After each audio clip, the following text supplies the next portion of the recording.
11 governments that are involved in these negotiations. And if you think of it in a kind of an arc, if you start with Canada, the US, Mexico, Peru, Chile, Australia, New Zealand, Brunei, Singapore, Malaysia and Vietnam, for various different reasons, have decided that they want to be part of negotiating a US-led template for the next century.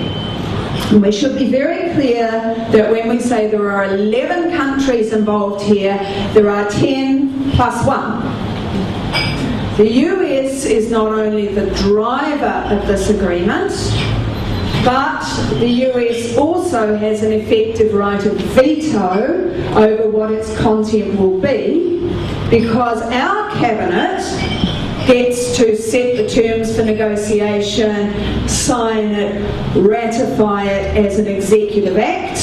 In the US, the Congress gets to say whether they will or won't agree and to pick apart the bits that they don't like and force us to put more in.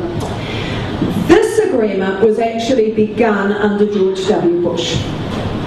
The negotiations were initially an attempt by the US to dock into an agreement between New Zealand, Singapore, Chile and Brunei, and to reshape it according to the interests of American corporations and as a bit of a beachhead for the US. So for the US, this is their only really big game plan. What are they wanting? Hillary Clinton at the APEC meeting in Honolulu in November 2011 said this is about America's Pacific century. What will happen in Asia in the years ahead will have an enormous impact on our nation's future.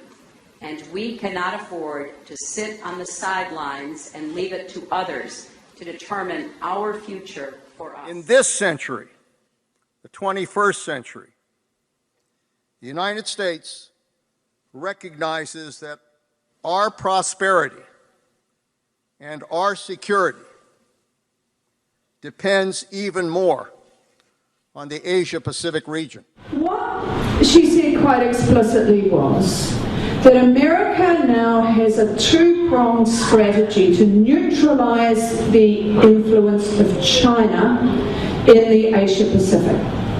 One of those limbs is military.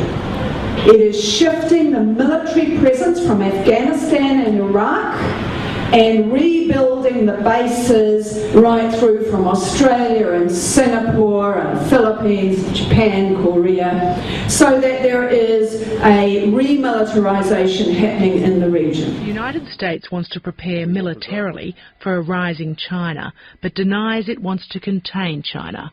The Chinese side isn't so sure. Kind of new military arrangement. I think every country in the region should be informed. The second prong is the Trans-Pacific Partnership Agreement, which would be a set of rules designed by and for US commercial interests that would export their rules and their influence out into the whole of the region to isolate and neutralize China. So this is essentially, if you look at the big picture, a geopolitical game plan for the US to re-establish its ascendancy, a sort of proxy Cold War being fought out through what we call an economic agreement. So I wanted to put that on the table right at the start before we get into the nitty-gritty of it, because New Zealand has to decide where our future lies. Is our future locking ourselves into a foreign policy strategy of the US? Is it, as our government also wants, docking us alongside China and ASEAN into the Asian ascendancy? Can we have it both ways? Do we get squeezed in the middle? Where's our independence that we have fought long and hard for in terms of foreign policy? So look, there's only one thing about this whole thing, which is encircling, if not harassing China, or the other way around, rather harassing.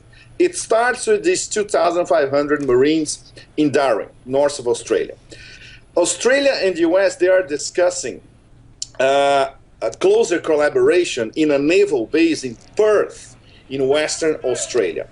Then there's the Malacca Strait, through which China imports oil from the Middle East, especially from Iran and Saudi Arabia.